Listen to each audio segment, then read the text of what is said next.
How's it, everybody? Money Shot here, and welcome to Hawaii Crap Shooters. In this video, I'll be talking to you about landing zones. And make sure you watch to the end because I have a special challenge for all you dice controllers. You guys are gonna find it fun and challenging. Check it out.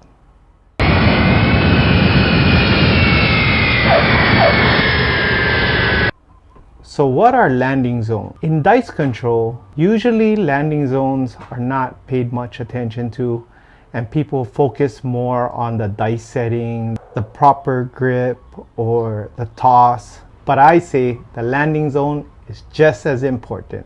What you can call your landing zone is a 4-inch diameter imaginary circle where you consistently land your dice in throw after throw after throw. It's what you focus on once you establish your dice set, your proper grip, and your toss. Many people forget about that last step because they concentrate so much on the other three, they totally forget the last step, which is the landing zone. Your landing zone is what you totally focus on right before your throw. One of the reasons why people forget about focusing on their landing zone is because of all the pressure and the hype and all the noise that's going around. Players are nervous, they know that they're a center of attention, everybody's looking at them, the pit boss looking at them, the dealers are looking at them, all the players are looking at them, and they just want to get that toss out. And they totally forget about the landing zone, which is super important in dice control. For you to be a good dice controller, you are gonna have to be able to tune out all the noise, tune out all the distractions, just as if you were shooting at home. So what I do when I'm shooting is that I completely block out everything and everybody, and I just focus on my throw and my landing zone. I picture myself as if I'm shooting at home where there's nobody to bother me. I know it's easier said than done, but the more practice you do and the more times you go to the casinos, it's gonna get easier and easier to be able to tune out and block out all the distractions. So that's something that occasional players who go to Vegas once a year, they're not accustomed to all of that pressure and all of that noise.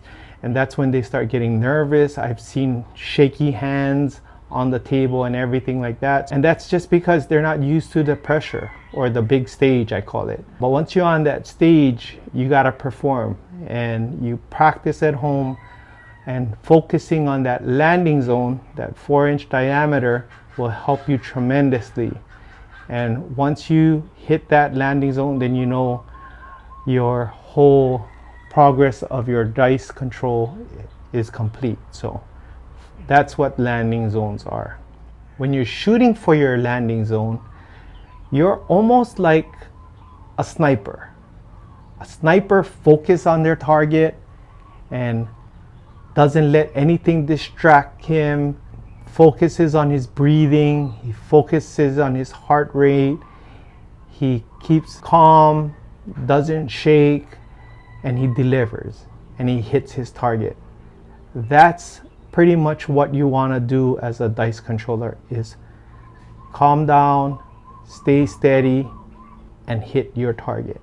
If you can do that over and over and over again, then that's where you'll see the more influence on the dice.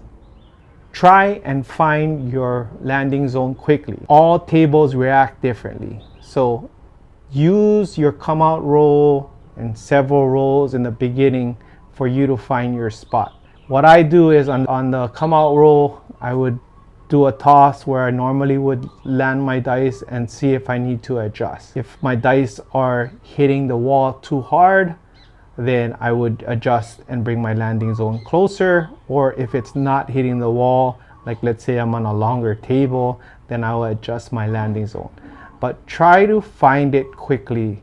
Here's a tip that you can use if you are having a hard time finding your landing zone, is just playing the pass line. Just put a $5 or right now $10 pass line and just throw. You have $10 in the pass line, not much to lose, but you can learn the table. You can see how the table's reacting, how the bounce is reacting, and adjust your landing zone. Then maybe once you find, okay, that's where my landing zone is, that's where my dice is going to be consistent, and then now you can put that in your head, and now you can bet on the second round more intelligently. And also you can put that in your database or your notes, that when you go back to that casino and you go back to that table, then you already have information of what your landing zone is on that table. So what's a good landing zone? So a good landing zone is where both your dice will hit the table together, hit the wall softly, and take a baby bounce. Like in kickball, we call that the baby bounce. So if you have that slight baby bounce off the wall and it comes down, that's a good landing spot, and keep that landing spot.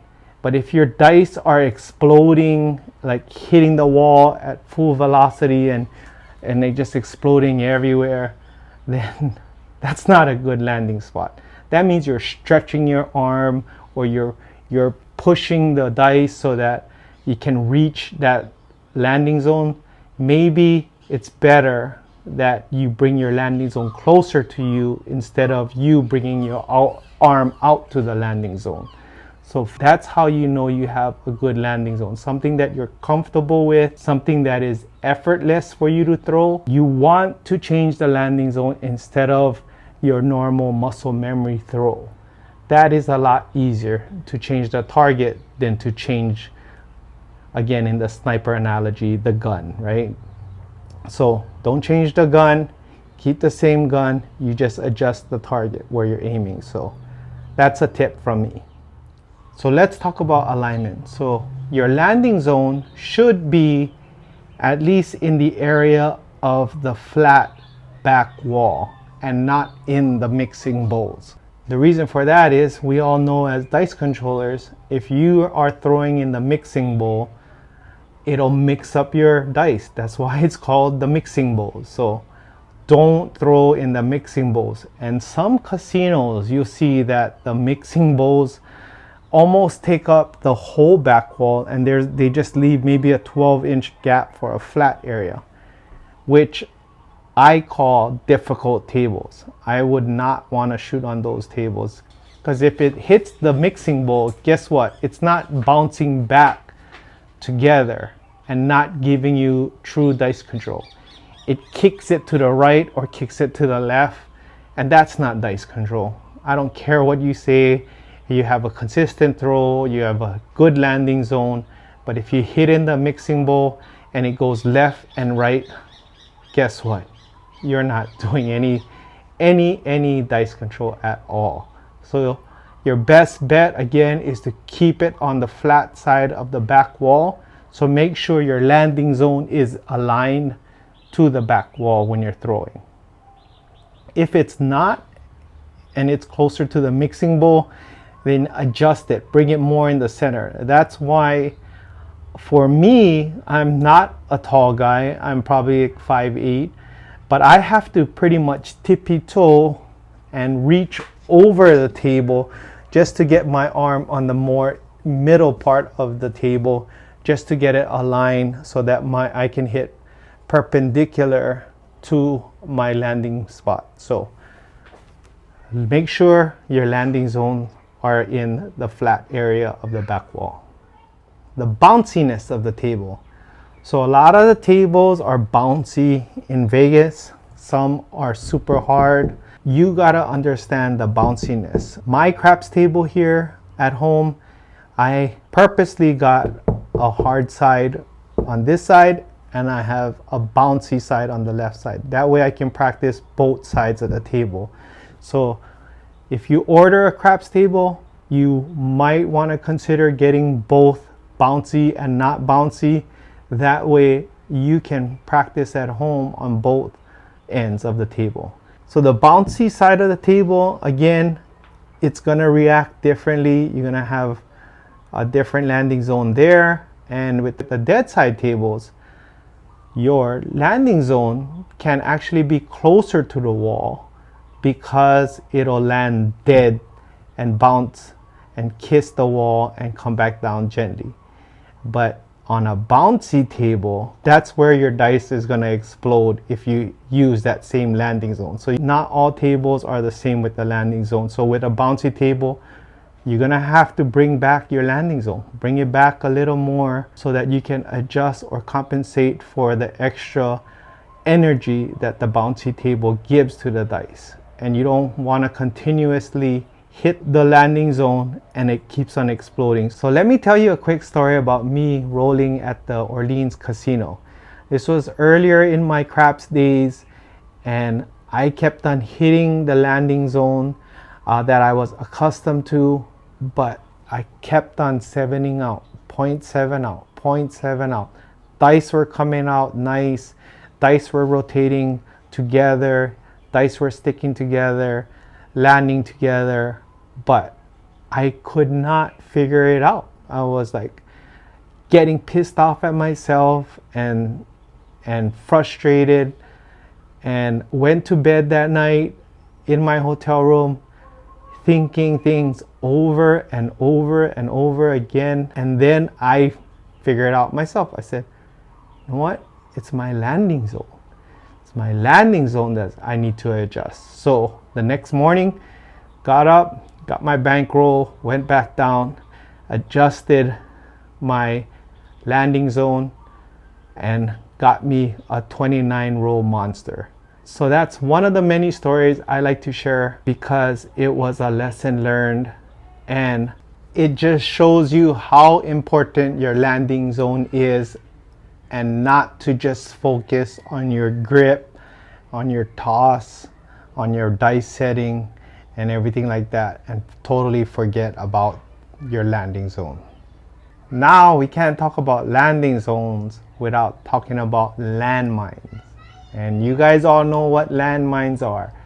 All those chips and everything and money that's everywhere that end up in your landing zone. So what do you do then? Chip landmines. So when you practice at home, you don't usually have chip landmines. You usually practice your toss and you practice over and over without chips in your landing zone. But in Vegas, you're gonna experience chip landmines. So landmines will be all over. They'll be on the pass line, they'll be on the odds bets, they'll be on the field bets, everywhere. So just when you thought, yes, I got my landing zone, and the more tosses you get, guess what? More money comes on the table. Now it's blocking your whole landing zone. And that's again another distraction that people don't think about or anticipate. So you gotta be careful and be able to readjust again when those landmines come up. Now I gotta mention the idiot players who late bet on the pass line or late bet on the field bet. No matter what, in Vegas, it's gonna happen. People just throw in their bets mid-roll, just about when I'm about to throw the dice and I'm about to release it. They will do what? They get their red chip and stick their arm in and place it right in, guess, my landing zone. And I hit the chip, true story, it sevens out, and the whole table goes nuts on this one guy. And I was pissed off, but I didn't have to get mad at that guy because everybody else was already pissed off enough for me. And they were like, you effing guy, I had hundreds of dollars on the table and you come in with your $5 chip. Was that really worth it for you to squeeze in that $5 chip? Here's a $5 chip, man, you idiot. It's crazy what people do, and it's gonna happen. So you're gonna have to prepare yourself when you're in Vegas. Watch out for the late bettors. Watch out people who try to squeeze in on a good table. They want to get their bets in, they're gonna throw it in, and if you have a clear landing spot already, guess what? That's a magnet for a new player to come in, and they see that empty spot, that's where they want to throw their chip. They don't know by coming just on that table, that it's empty for a reason, dude. We just leave it open so that this shooter can shoot there. But they don't know, and you know what they don't know. But it's just irritating sometimes. But it's gonna happen. You're gonna have to adjust. You're gonna have to be aware of your surroundings. But just be prepared, and nothing you can do about it. But I just wanted to let you guys know that there are gonna be the idiot players that put their chips in your landing zone at the last minute. So in summary, your landing zone is just as equally important as any other steps in the dice control process. Don't forget about it. Watch out for the landmines. Practice at home with the landmines so that you can kind of adjust yourself. Just be aware of your surroundings when you're throwing, and watch out for the late betters. So before I end this video, let's talk about that challenge I mentioned at the beginning of my video. So this challenge here is called the Hawaii Crap Shooters Hawaii 5-0 Bucket Challenge. And this challenge is to all you dice controllers out there.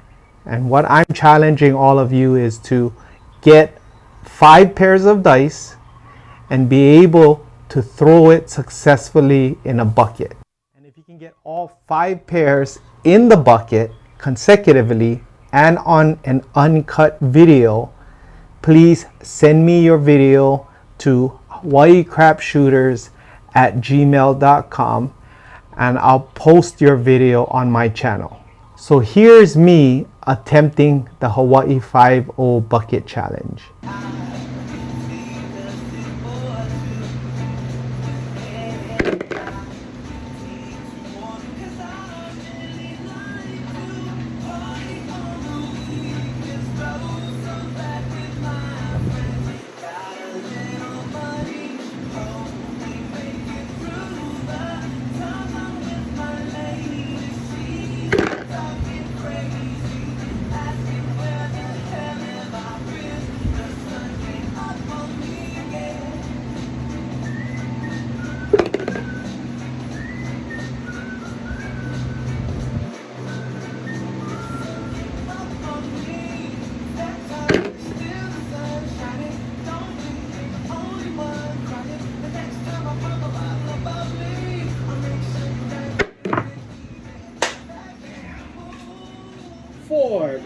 So if you're wondering what type of container I used in that video, here it is. I got this from Amazon. It's a cookie jar, and it's 4 inches wide like your landing zone, and it has a 45-degree angle for you to throw in your dice. This is perfect. You don't want to have a straight up container like this because your angle is wrong. The 45-degree angle here gives you a true angle for you to hit your landing spot. So these are pretty cheap, 15 bucks for 2. I have my affiliate link in the description, so please help support my channel by using that link. But you can purchase yours on Amazon. You can use this for the Hawaii 5-0 Bucket Challenge, but most importantly, using this container to help you practice hitting your landing zones at home. So here's all you have to do is set up your 5 pairs of dice, set up your bucket at the other end of the table in your landing zone, and get all 5 dice into the bucket. Make sure you get that on video and send that to me at hawaiicrapshooters@gmail.com, and I'll be happy to post that on my next video and share with everyone that you are one of the winners of the Hawaii Crap Shooters Hawaii 5-0 Bucket Challenge. I know you guys can do it. Thank you for watching Hawaii Crap Shooters, and please help my channel by smashing that like button, leave a comment, and I'll be sure to reply back to you. Please share this video, and most importantly, please subscribe. Aloha.